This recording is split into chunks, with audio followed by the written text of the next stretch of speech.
It's there, but you can no longer blame racism for your progress. You know what it is, recognize it, build with your people, be conscious of how you spend your money, where you spend your dollar. Don't hate on your fellow brother because they doing something.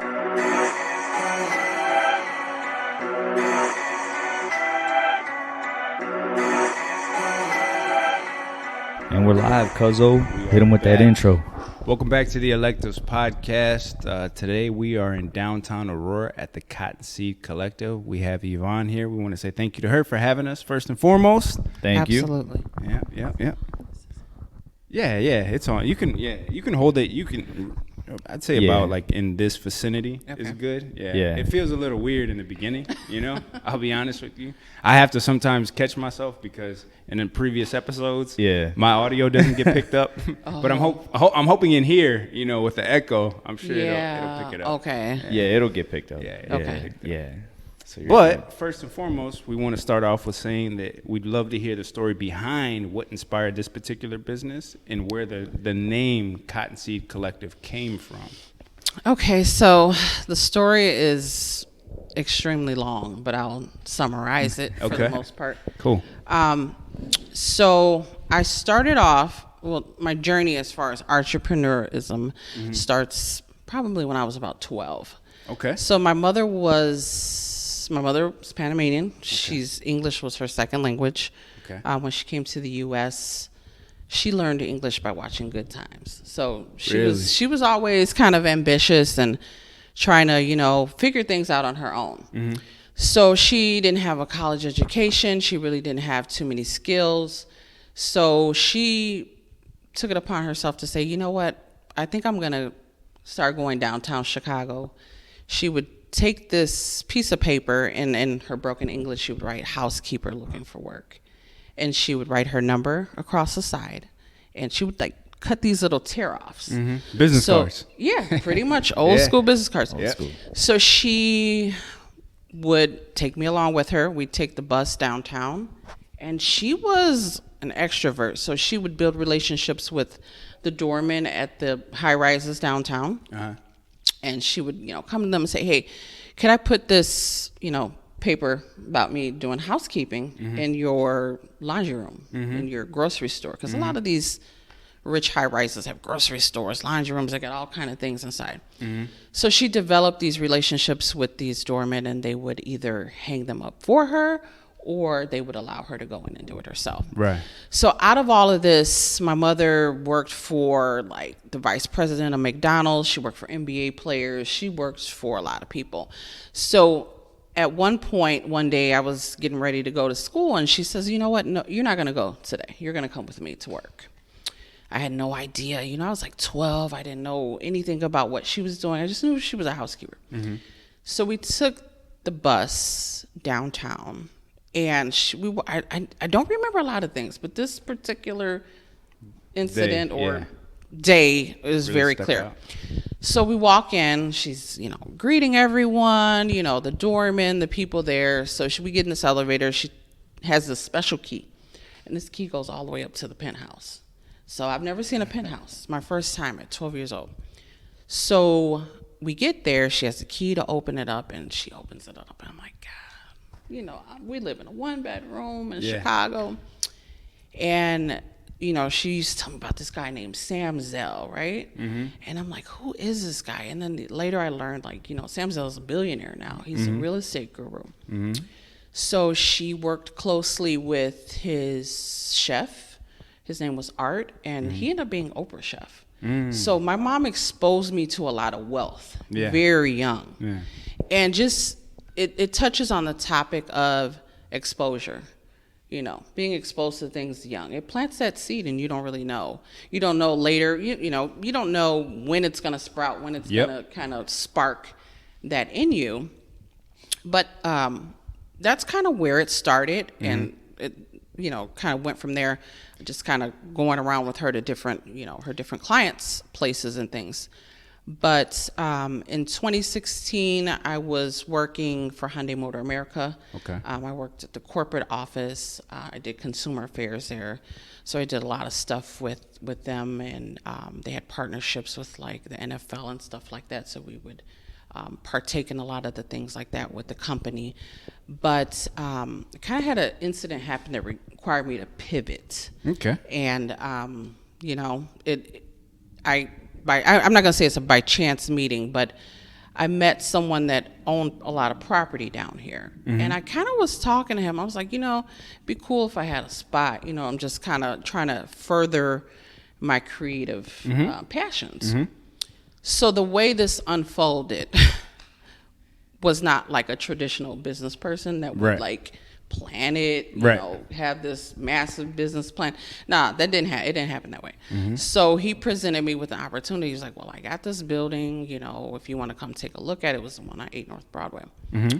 When we first got there, we're like, oh my God, what is this? Is this like a haunted space? Like, it was dark. It was spiders everywhere. Right. It was crazy. So I'm like, and then I just kept thinking, well, you got to start somewhere. True. So me and my husband, he put in the work. I was like in California, he was putting in work, fixing it up. Mm-hmm. That's kind of where the journey started. I mean, it started really young as far as the seed being planted. And then I did a lot. I'm also a Navy veteran. I'm a combat veteran. So, Thank you for your service. Oh, thank you. Mm-hmm. So I've been involved in a lot of different things that I feel kind of molded and shaped me to this point. And I'm still growing and still exploring and still trying new things. But essentially, that's kind of how it started. And it was... what was that? 2019 was when we opened, and I'd say it was 5 months later, and COVID hit. So we hadn't really established ourselves. Right. We hadn't really found our groove, and we were starting to. Right.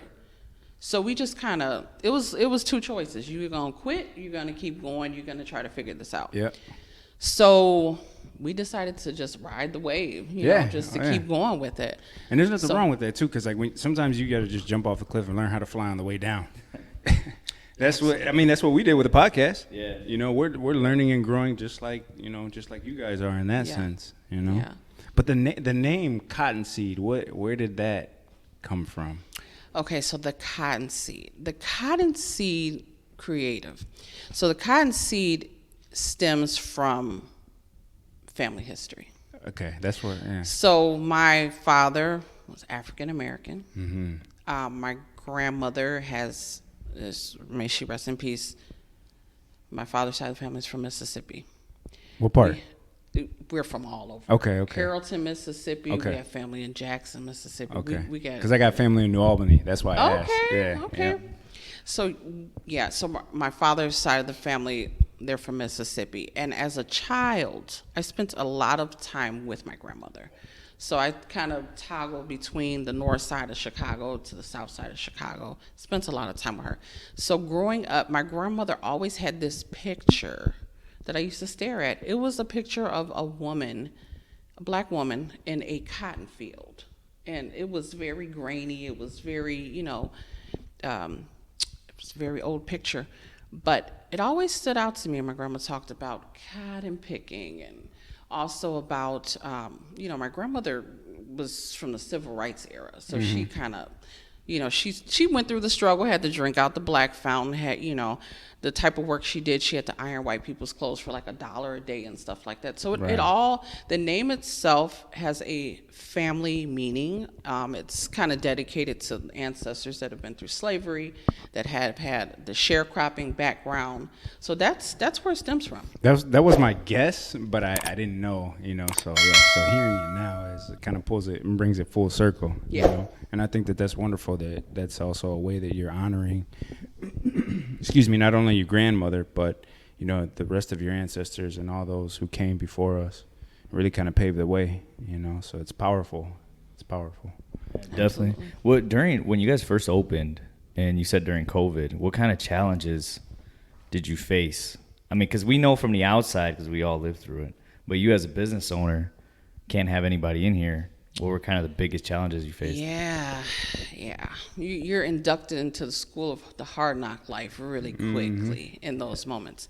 I would say that in those moments, you do have to pull a little bit of your ancestors out of you. You got to pull that, You got to dig deep. You got to dig deep, and you got to say, hey, look, there's been worse situations that we've had to live through, and humanity is still here. We're still evolving. We're still getting through it. The challenges were definitely not being able to service customers in the manner that we initially planned on. Which was, in-store retail. So we had those challenges. We had challenges of people just not going out anymore. And there was a shift beginning at that point.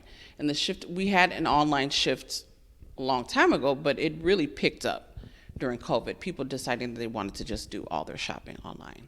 So you had to become really strategic. You had to really refine your strategy as to how are you going to still keep these customers engaged. So those were a lot of the challenges that we faced, just not being able to do business as normal. And then now do you have like an online store presence more than you do in store, or did it kind of go back? We do. They both, I think they work very well together as far as our online store.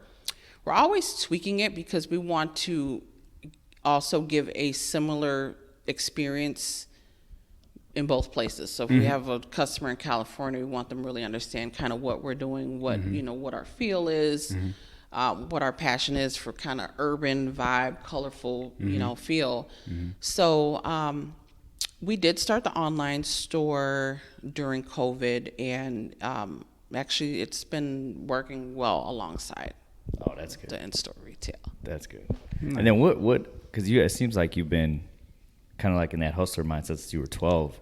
So when you ran into these obstacles, like how did you overcome them? And then what was your mindset during that period of time to get through it? How we overcame those obstacles was really being innovative, which is important. Change is always inevitable. It's going to happen. It may happen. You may see it coming. You may not see it coming. But both times you have to react to change. So during those times, we had like curbside pickup. We had online delivery. We had all type of things to try to keep the customers engaged and also kind of following what the CDC was recommending as far as safety protocols and making sure that the customers felt safe. So overall, it was a lot of innovative things that we had to do to keep customers engaged. And I think we did a pretty good job with that.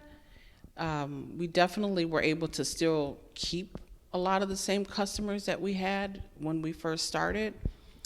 And during that time period, a lot of people were still wanting to support small business. They were still wanting to not see a lot of small businesses go under because of that. And I'll be honest, I have been really grateful, or not grateful, I have been really thankful and grateful that I was able to, ride that wave and get through that storm, because a lot of people were not able to. It takes a team, True. And my husband is a project manager, so he works in that kind of field of needing to go left, go right, or bring things forward that'll help keep things going in the direction that you're trying to. So nice. And you bring up your husband. His name is Steve, right?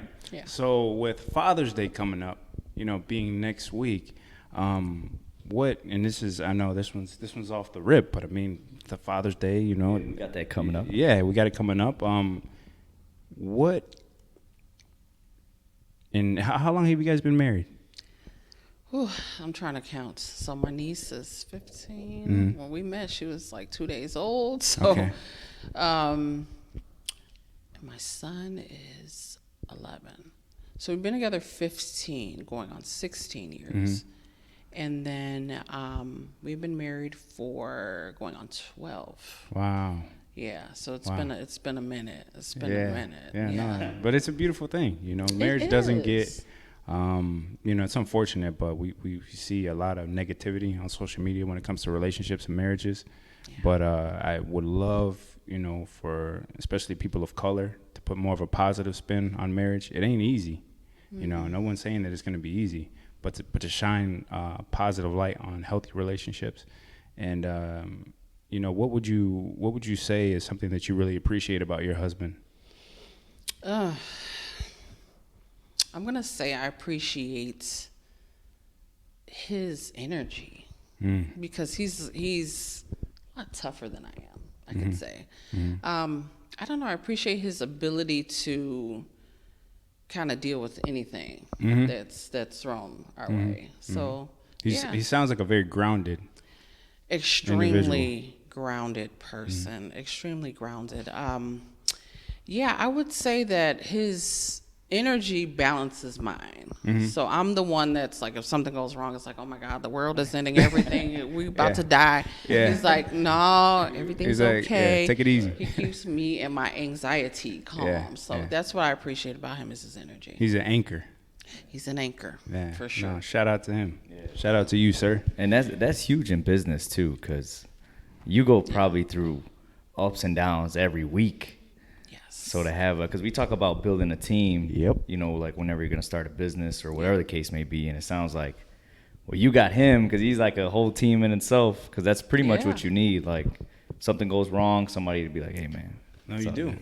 You do. It's all good. You do. You definitely need that, because a lot of the times, some of the things you go through as a business person, you can't tell everyone. You just got to have that one person that you could really talk about the whole scope of things. So.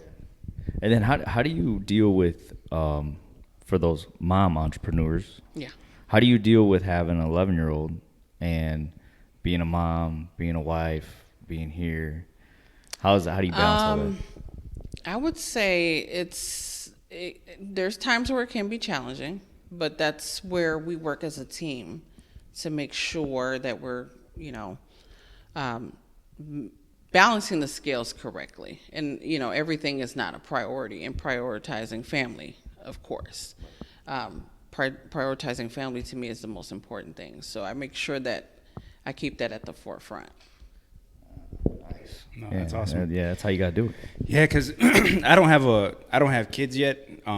He does, and we're always talking about, I have these ideas of how I think I'm gonna be able to do this and do that. But ultimately, I know that once it comes, I'm just gonna kind of like what you said earlier. I'm gonna have to just, figure it all out as I go, And a lot of the things that I think may happen may not even happen, So yeah, I tell him all the time, when I have a family, I'm gonna be calling him and some of my other customers and my mentors and just like, hey man, what do I do?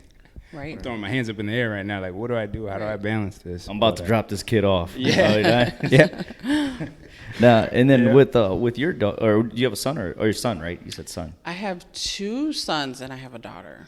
Okay. Oh, you got 2. Yeah. All right. My oldest son will be 20 next month. Oh wow. Yeah. Young man stepping into the real world here. Yeah, I had him young when I was in the military, so. Oh, okay. Yeah, he's 20, and then I have a 6-year-old daughter. My 6-year-old daughter has disabilities, so she's. Yeah. So that's a different challenge too. Mm-hmm. Absolutely. Yeah. Absolutely. So with your children, we talk about the traditional and non-traditional route. Mm-hmm. He went to be a barber. I went to school. Mm-hmm. So we talk about the 2 routes. And then, like, now that I have my daughter, I do tell her to think about college. Yeah. Where do you want to go? Whatever. Start picking university, stuff like that.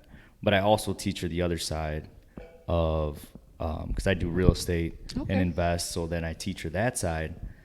Now with your kids, are you teaching them both, or are you kind of like guiding them to, either the traditional or non-traditional route? Well, I definitely teach them both. One, because you always need to have something to fall back on. Your education will always be something to fall back on. Now, what you do after you obtain your education, plus education teaches you structure. If you can get a degree, that means that you didn't give up, because it gets hard. True. You have to turn in papers. You have to take tests. I think if anything, it helps to create a solid foundation for the youth. And if afterwards you decide, well, hey, I want to own a car wash, that's fine. You have your education. You have, a solid foundation to start from. Yeah. So. Yeah, I agree with that. Okay, I agree with that. Yeah, no, it's always interesting, you know, because the guests that we have on and that we bring on, hearing everybody's different views and opinions about these things, you know. Yeah. But next question for you would be: can you speak on the importance of representation and diversity in the business world, from not only being you know, you're Latino and Black, but being a businesswoman in today's society? What was the question again? I'm sorry. If you could speak on the importance of the representation of diversity, or the importance of representation, I should say, with being Latino and being Black and also being a woman in today's business world. I would say that it is extremely important. I would say that it's important for Blacks and Latinos to represent in many areas. In the business world, it's important because you have other people that look like you that may have an idea that may not have the courage to do it because they only see one side. They only see certain races achieving wealth. But I think in this day and age, what we're seeing is a lot more Blacks and Latinos achieving really big heights with what they're doing. And taking risks too. Taking big risks and succeeding, and, you know, also showing, I mean, like, we can look at Jay-Z, for example. Like, he's an example of, he's not an overnight success. He's been doing this for a while. Yeah, true. But, I mean, he's able to step into arenas that we have never seen Black people step into. True. Not only him, but how many Black-owned liquor brands companies do we have at this point, and growing? True. I mean, Kevin Hart has one now. So Kevin Hart, P. Diddy, The Rock, Jay-Z, The Rock, LeBron The Rock James has one. Yeah, LeBron. Yeah, Oh, I didn't know he came out with one. yeah. Yeah. LeBron. Lobos. Drake's got one. Yeah. So I think it's very important because just looking at them, we're like, well, hey, maybe I could have a liquor brand one day too if that's what I want. Right. So it's very important for us to be able to control the narrative for our own races. True. Because for so long, even now, the narrative is still controlled to some degree through media, through misrepresentation of what Black people really are, really have been, you know, past and present.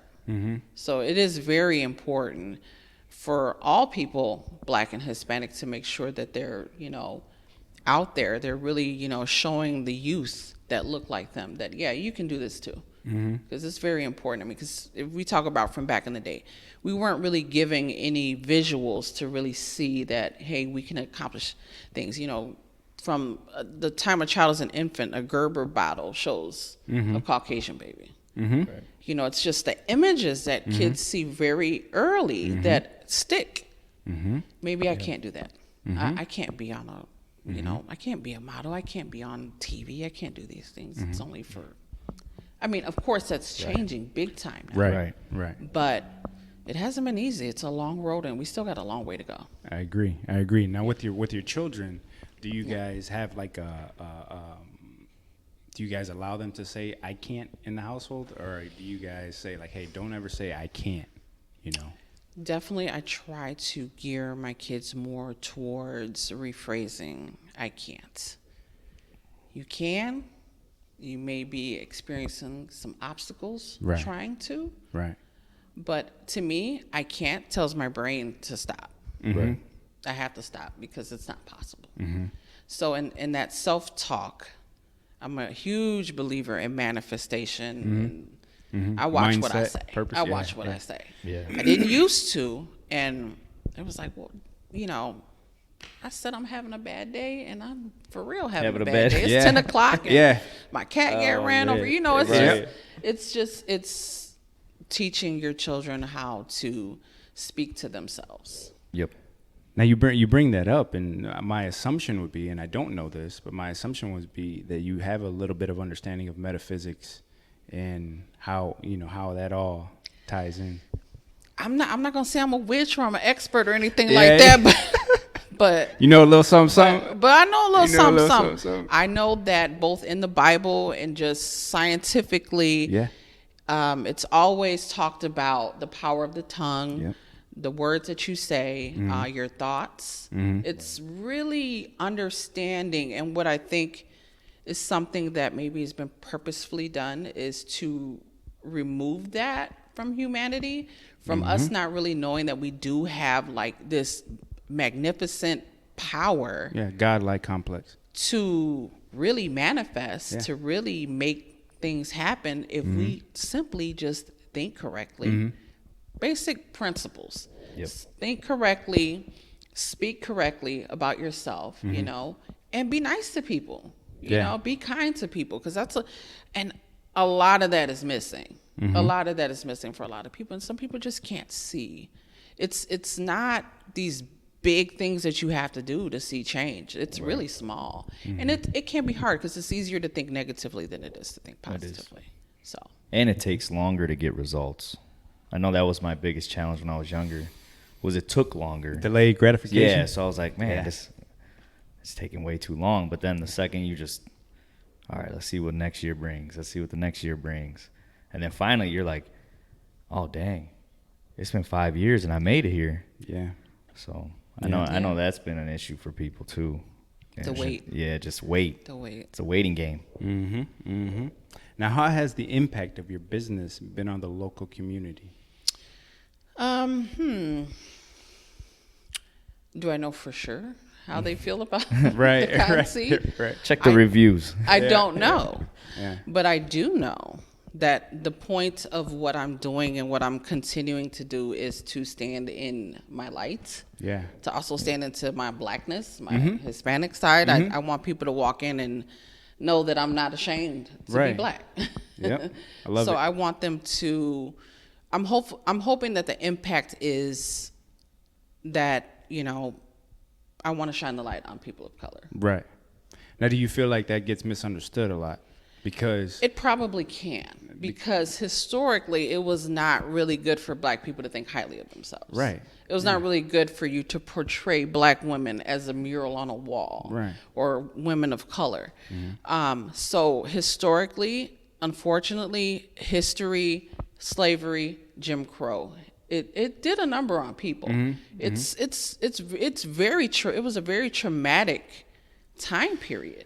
So you know, I mean, obviously this is a little off from what we had. But with that, we got to take a break. We're back from the break, Cuzzo. Back from the break. All right, let's pick up right where we left off. But you were bringing up the fact that, you know, as a society, or not even as a society, but as black culture, maybe we haven't had, and I was bringing this up to you just a second ago, but maybe we haven't had the proper therapy that we've needed as a culture to really continue moving forward. And sometimes you got to take a step back, you know, recognize what has happened and then move forward.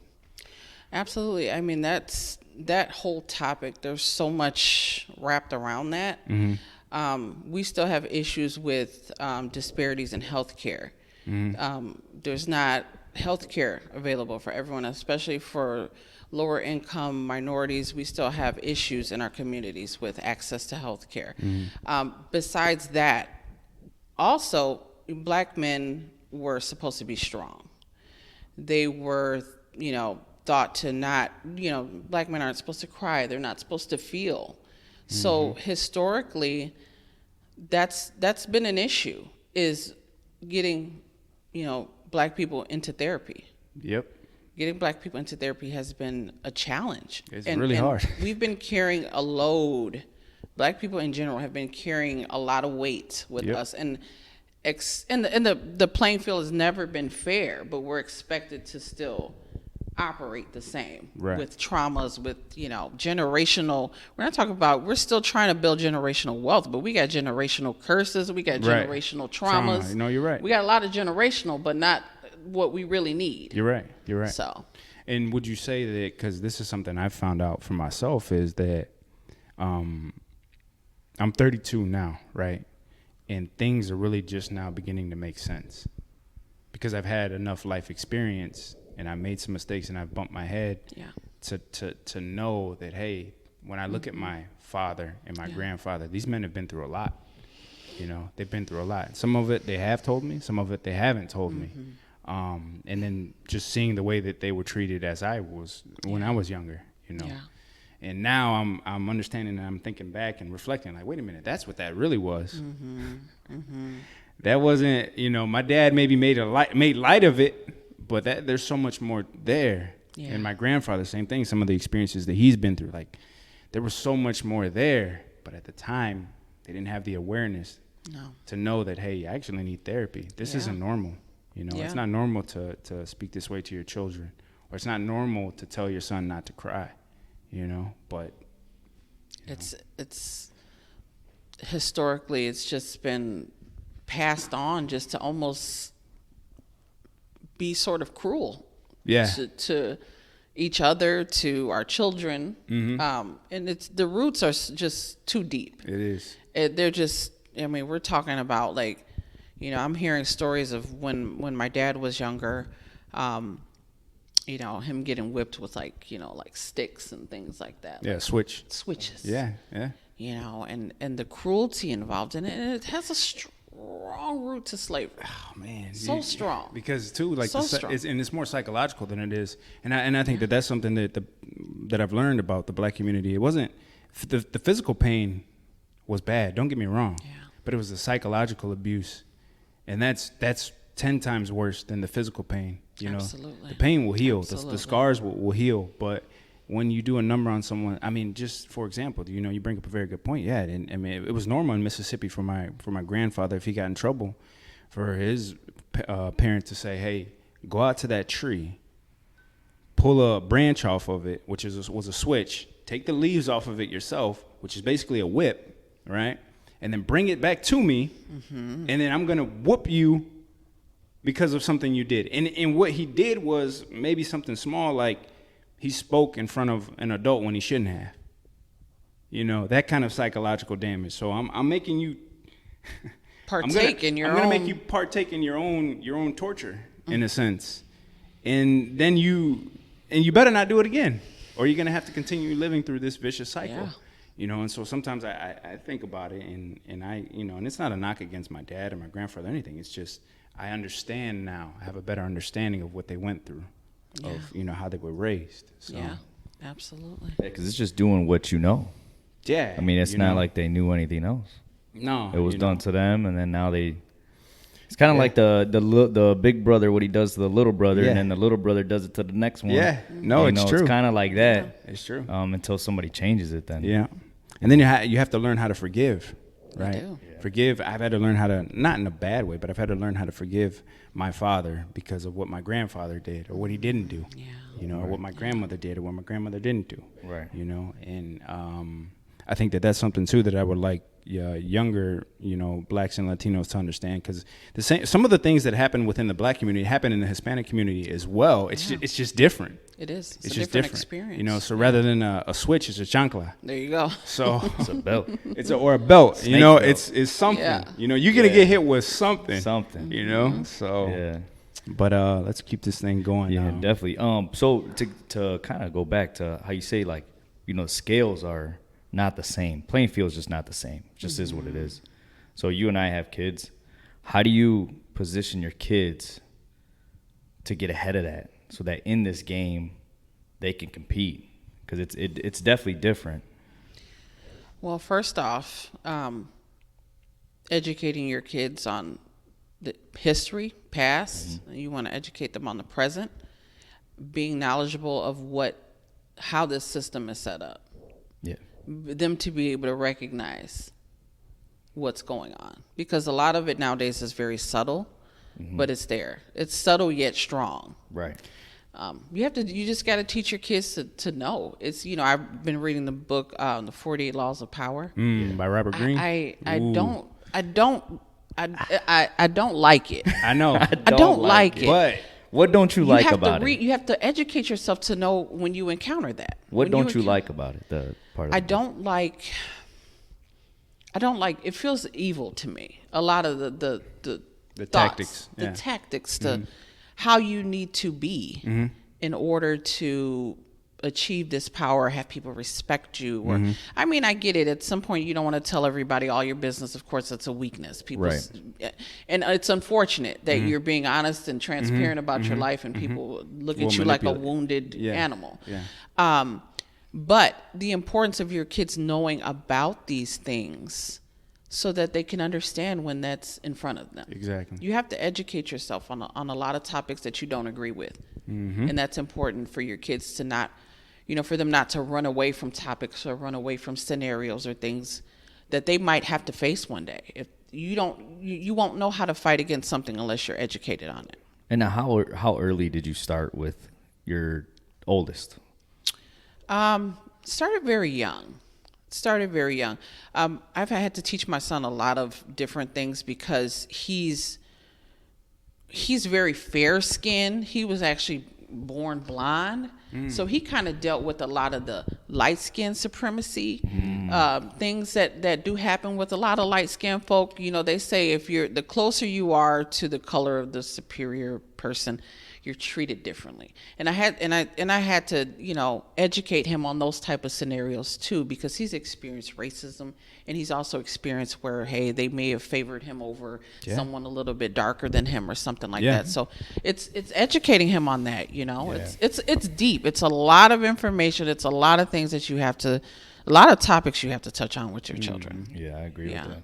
And for you guys as parents, like, is there ever a topic that you guys are too afraid to talk about, or no? Is it, hey, let's just put it all out there because I don't want you to ever be able to say that you didn't tell me or that you didn't make me aware of something? I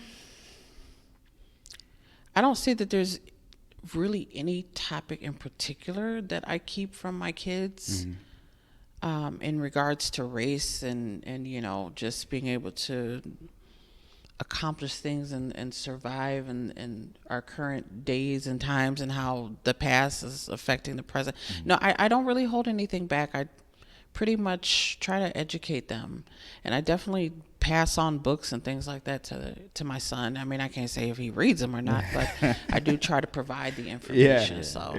No, I love that. Yeah, no, I think, and mine's 11. She's not like too young, but she hasn't had to deal with a lot of stuff that I had to growing up. So, I mean, her school is primarily Hispanic, so she doesn't really have to deal with a lot of that stuff right now. So a lot of our like topics is mainly the I can'ts, the mindset stuff, doing things when you don't want to do them, when you're tired, you know, stuff like that. So we haven't had a touch on any of that stuff yet. Yeah. I definitely think that one of the big things that's missing for young black children, especially black males, is the lack of black educators. I think that black children need to be educated by black educators. Yeah, I can see that. I agree. It's kind of hard. Same thing with therapists as well. Absolutely. I think because me personally, I'm speaking from my own experience, representation, going back to representation matters. Seeing someone that looks like you, they can, there's a certain level of empathy there as well, and grace that's given by someone that looks like you. There you go. You know, and I've had some therapists that didn't look like me. And I walked out of there like, man, I might as well just looked in my car mirror and I could have saved this money. Okay, yeah. It's a different experience. A black educator looking at, you know, a black child behaving in a certain manner can maybe see himself. Yes. And understanding why he behaves that way. That it's maybe cultural. Maybe it's something passed down versus, you know, a black child being educated by someone that doesn't understand them. Yep. You have to really understand what people have gone through, not just a 8-year-old that's in, I don't know, 2nd, 3rd grade or whatever and misbehaving, but you don't understand maybe his grandmother was a drug addict. Maybe he has no father. Right. If you've never been in those situations, you can't have empathy. You can't. And you can't understand, and you just see them as misbehaving. Right. And, you know, kids learn differently. And I always think it's not saying that children can't be educated by other races, but what I'm saying is I think that it would be beneficial for black children to be educated, or just have more black educators in the school system. And so this is interesting because, you know, we talk about history and I think back to Martin Luther King, Malcolm X during that era, right? Yeah. And there was a period there where Malcolm X was saying, let's stop integrating everything and create our own, you know? And so do you think that the idea that maybe, you know, there may be a separate school, right, for blacks and Latinos, that might potentially be a good thing, not a negative thing. Like it's not, we're not trying to associate ourselves with any and everybody else, but that it might be a smarter move if we try it. Well, when I think about that topic, I think about HBCU universities. My husband is an HBCU graduate. He went to Clark Atlanta University. Nice. So I always pick his brain about that experience because I can't imagine being in a university where everyone looks like you. Everyone looks like you. Yeah. And a lot of the educators are black at HBCUs.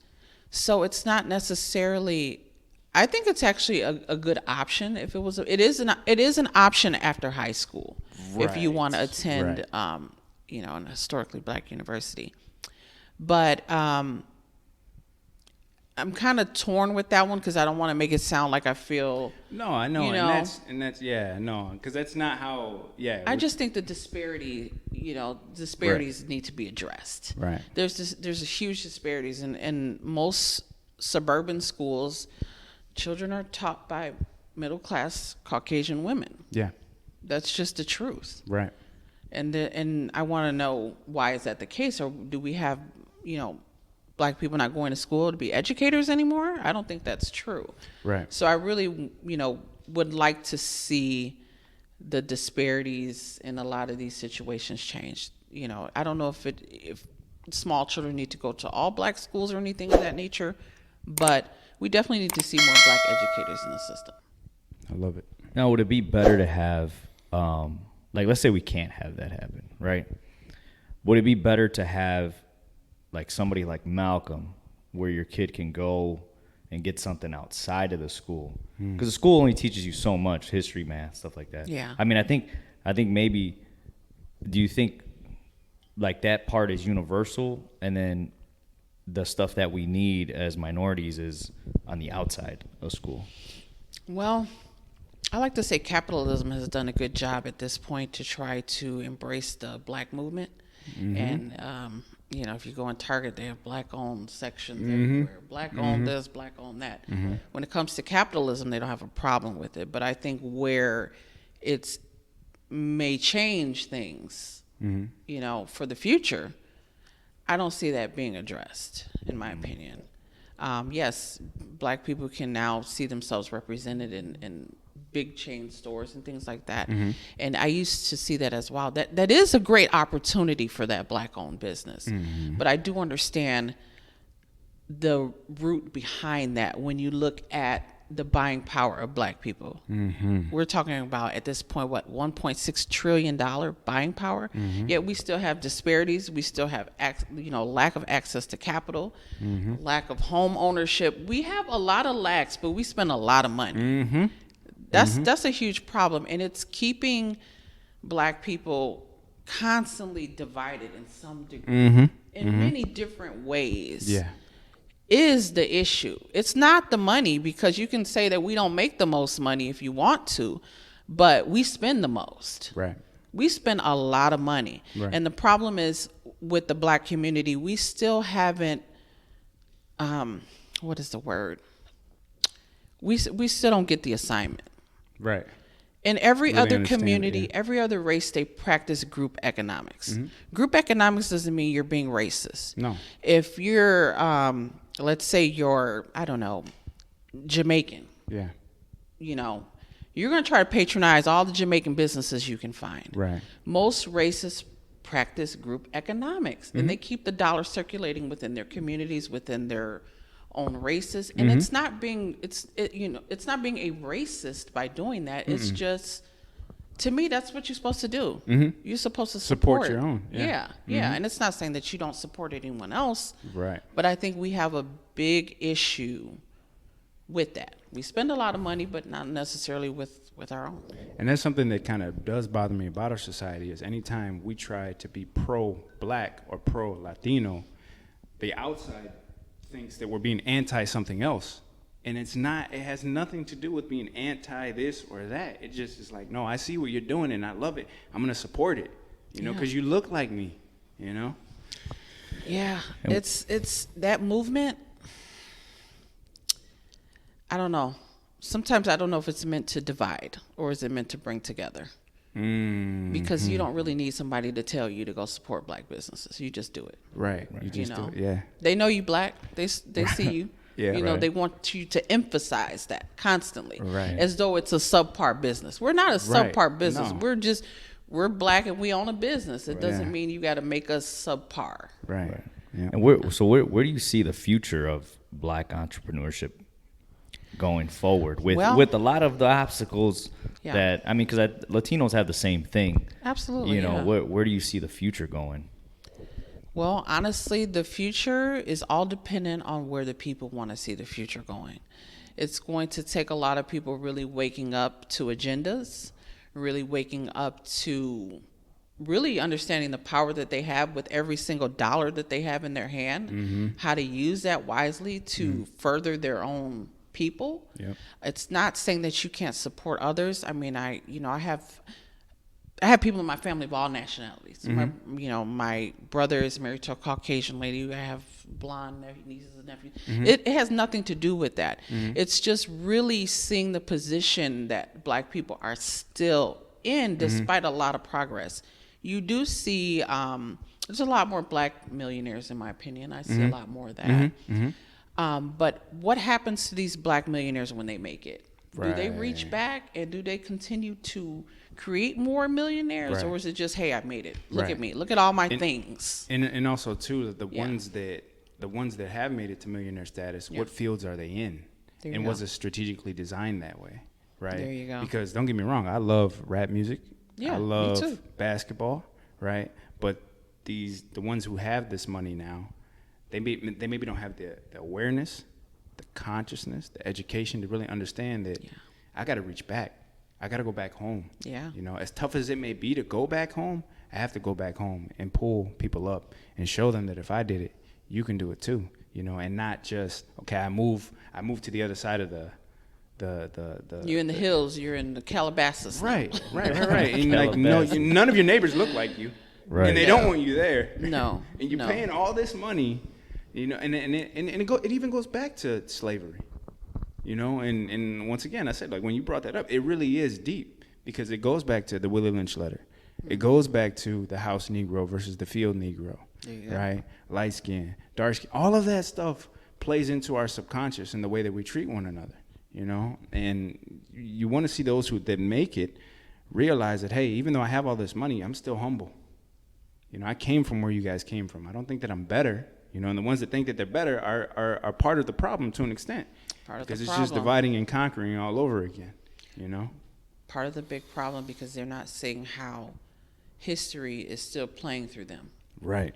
They're, instead of helping their fellow brother, they see him as competition. Exactly. They see him as, I got to outshine. Yeah. I'm not going to help you. Although I have access to these resources, I have access to these connections, I'm not going to share them.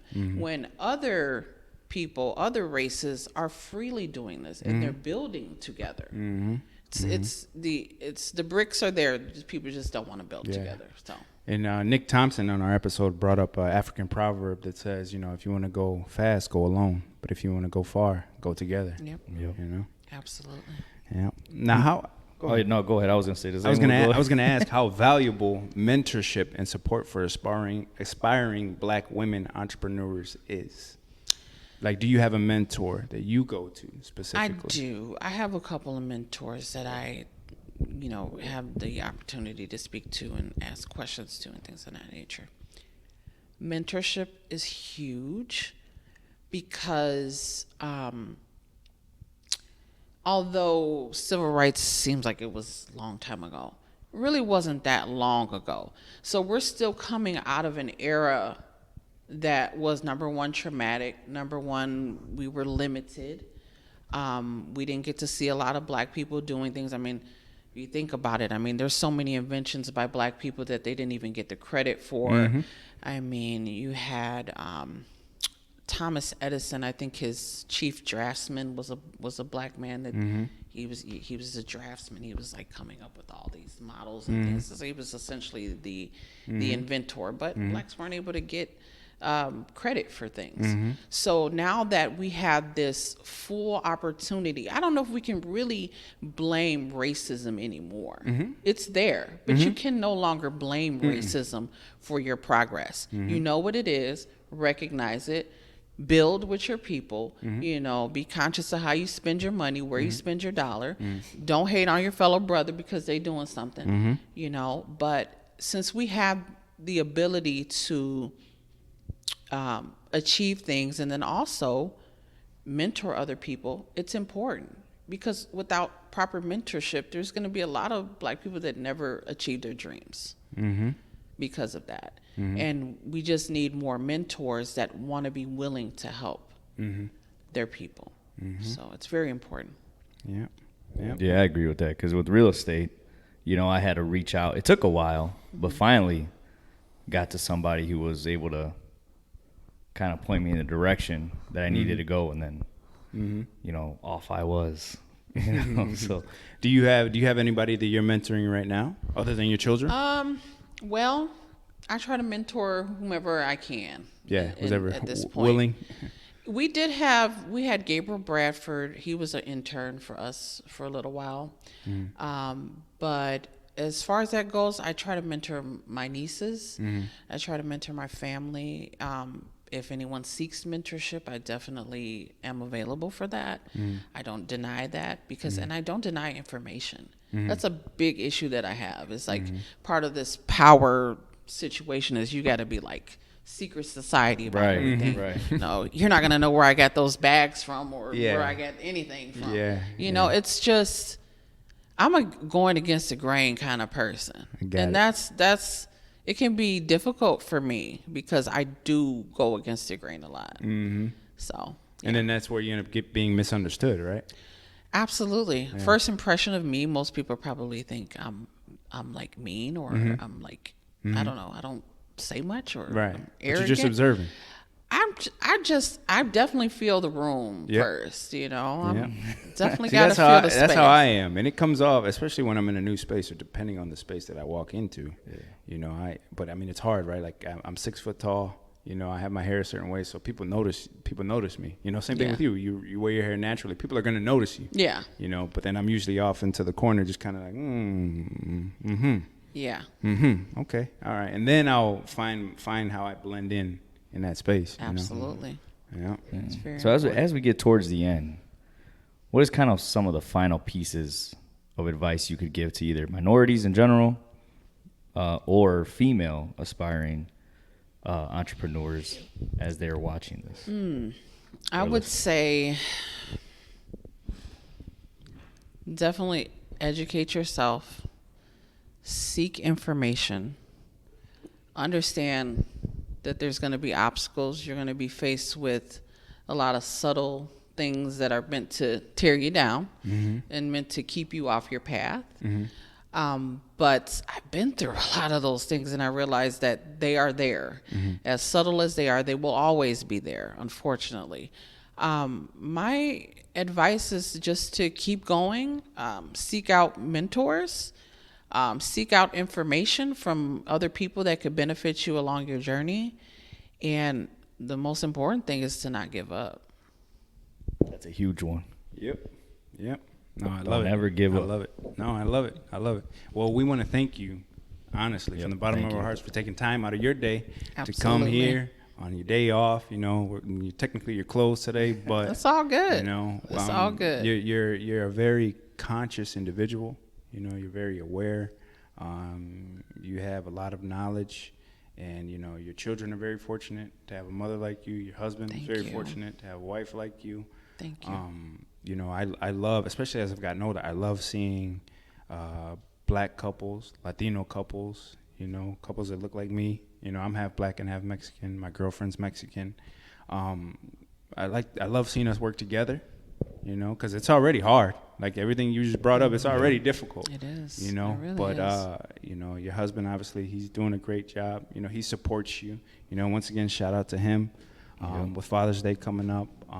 But yeah, we just want to say thank you for coming on the podcast. Absolutely. We'd love to do a part 2 later on down the road, because that's something that we want to do with everybody, is, kind of catch up and see where everybody's at. Yep. But is there anything else you want to say, Cuzzo, before we end it? Nope. Just hit him with that outro, Cuzzo. All right. As always, thank you guys for watching and listening to the Electives podcast. This was another great episode in another great space, and we'll catch you on the next episode. Peace.